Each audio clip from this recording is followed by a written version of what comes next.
শুধুমাত্র আলু দিয়ে এই রেসিপি থাকলে রুটি, লুচি, পরোটার সঙ্গে জাস্ট জমে যাবে।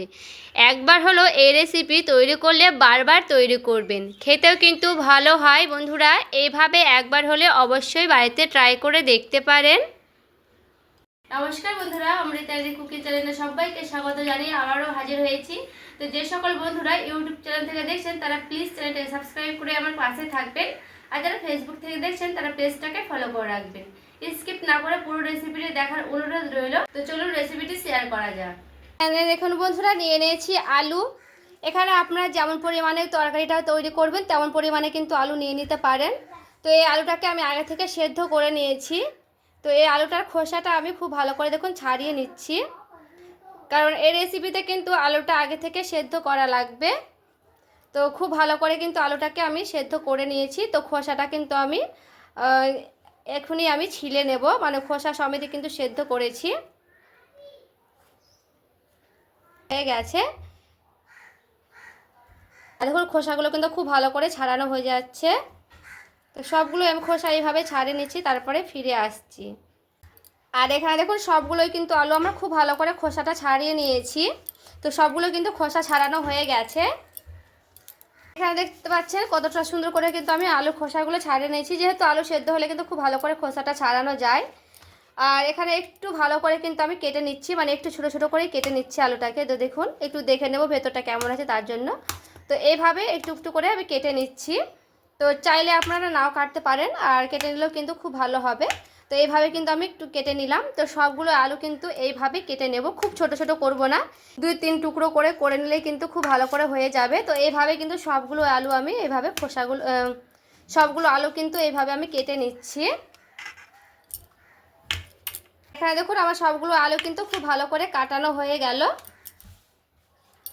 আমি একটা কড়াই বসিয়ে দিয়েছি। তো এই রেসিপিটা তৈরি করতে লাগবে একটা ভাজা মশলা।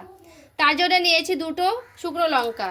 শুকনো লঙ্কাটা হালকা করে আমি ভেঙে দিলাম, মানে 2 পিস করে ভেঙে দিলাম, দিয়ে দিলাম। দিয়ে দেব হাফ চামচের মতো গোটা সাদা জিরে, হাফ চামচের মতো দিয়ে দিচ্ছি 5 ফোড়ন, সামান্য করে ধইনা। ভালো করে এগুলোকে হালকা করে ভেজে নেব। আর দেখুন লঙ্কাটা কিন্তু আগে দেওয়ার কারণে খুব ভালো করে কিন্তু একেবারে মুচমুচে হয়ে ভাজানো হয়ে যাবে, তার জন্য কিন্তু আগে থেকে দিয়েছি। গ্যাসের আঁচ কমিয়ে কিন্তু খুব ভালো করে ভেজে দিতে হবে, যেন না পুড়ে যায়। আর দেখুন খুব ভালো করে একটা চনমনে কিন্তু শব্দ হচ্ছে। দেখুন খুব ভালো করে কিন্তু ভাজানো হয়ে গেছে। তো আমি একটা থালাতে ঢেলে নিলাম, দিয়ে খুব ভালো করে কিন্তু ঠান্ডা করে নেব এগুলোকে। দেখুন কড়াই দিয়ে দিচ্ছি সরিষার তেল, দিচ্ছি গোটা কালো জিরে, হালকা করে এগুলোকে একটু নাড়াচাড়া করে নিচ্ছি। তেলটা পুরোপুরিভাবে গরম হয়ে গেছে। এখানে তেলটা খুব ভালো করে কিন্তু গরম করে নিতে হবে। পরে সেদ্ধ করা কেটে রাখা আলুগুলোকে আমি দিয়ে দিচ্ছি। এরপরে আলুটাকে খুব ভালো করে তেলের সঙ্গে একটু এভাবে নাড়াচাড়া করে নিচ্ছি।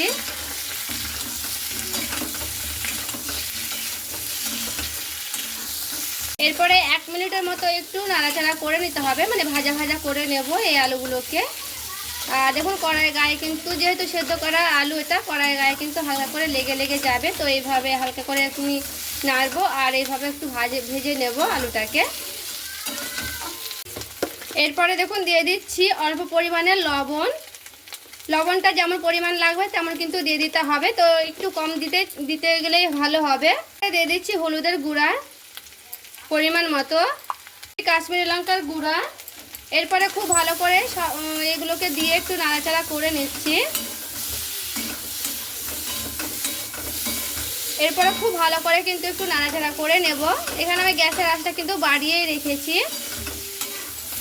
দেখুন খুব ভালো করে কিন্তু ভাজানো হয়ে গেছে। এখানে দেখুন আলুটা কিন্তু দেখে বুঝতে পারছেন একেবারে কালারটা কিন্তু চেঞ্জ হয়ে এসেছে।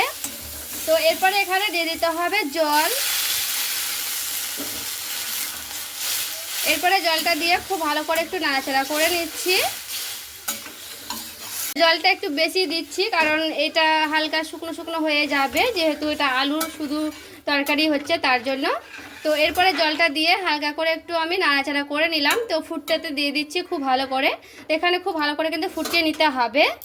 এখন খুব ভালো করে কিন্তু আমি মানে ঠান্ডা করে নিয়েছি। আর দেখুন ভেঙে যাচ্ছে কি সুন্দর, দেখে বুঝতে পারছেন লঙ্কাগুলো একেবারে মুচমুচে হয়েছে। আর আওয়াজটা দেখুন কি সুন্দর হয়েছে। তো এভাবে হালকা করে একটু ড্রাই রোস্ট করে নেবো, মানে হালকা করে কিন্তু আমি এখানে গুঁড়ো করে নেব, কারণ খুব একটা মিহি করলে হবে না, হালকা করে আধা ভাঙা করে নিলে কিন্তু হয়ে যাবে। আর এখানে দেখুন কি সুন্দর একেবারে কিন্তু আধা ভাঙা হয়ে যাচ্ছে। তো এইভাবে কিন্তু আমি আধা ভাঙা করে নিচ্ছি, আপনারা চাইলে শিলপাটাতে করে নিতে পারেন। তো এখানে কিন্তু আধা ভাঙাটা খুব ভালো করে কিন্তু হয়ে যাচ্ছে, একেবারে মিক্স করবো না যেহেতু।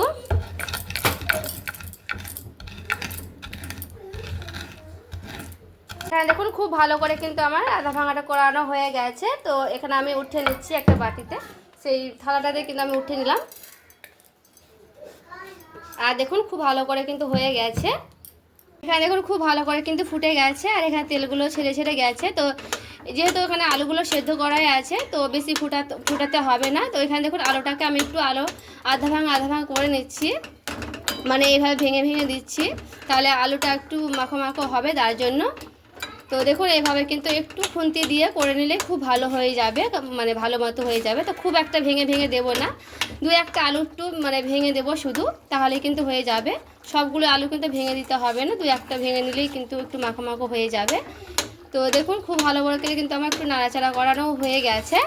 উপর থেকে হালকা করে দিয়ে দিচ্ছি চিনিটা সামান্য করেই দিতে হবে, যেহেতু এখানে মানে রুটি লুচি পরোটার সঙ্গে খাওয়া হয়, তার জন্য কিন্তু একটু চিনিটা দিতে হবে, মিষ্টি লাগবে খেতে তার জন্য।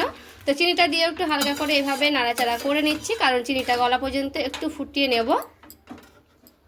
ভাজা মশলাটা আমি গুঁড়ো করে নিয়েছি, এরপরে উপর থেকে ছিটিয়ে দিচ্ছি। তো এখানে আমি সবগুলোই কিন্তু দিয়ে দেবো, মানে সব কটাই দিয়ে দিব, রাখবো না এখানে ভাজা মশলা গুঁড়োটা। এবার দেখুন ভাজা মশলাটা দিয়ে হালকা করে একটু এভাবে নাড়াচাড়া করে নিচ্ছি। আর কালারটা দেখুন কি সুন্দর এসেছে, কোনো রকম মশলা ছাড়াই কিন্তু এই তরকারিটা রেডি হয়ে যায়। তো এটা আমি নামিয়ে নিচ্ছি, তারপরে দেখাচ্ছি কেমন হয়েছে।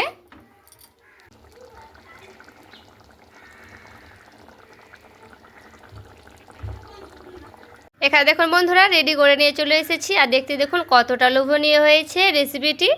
ঠান্ডা হয়ে গেলে কিন্তু একেবারে জমে যাবে, আর দেখতেও কিন্তু দারুণ হয়।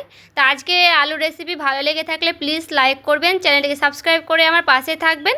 দেখা হচ্ছে আরও একটি রেসিপির সঙ্গে। সবাই ভালো থাকবেন, সুস্থ থাকবেন।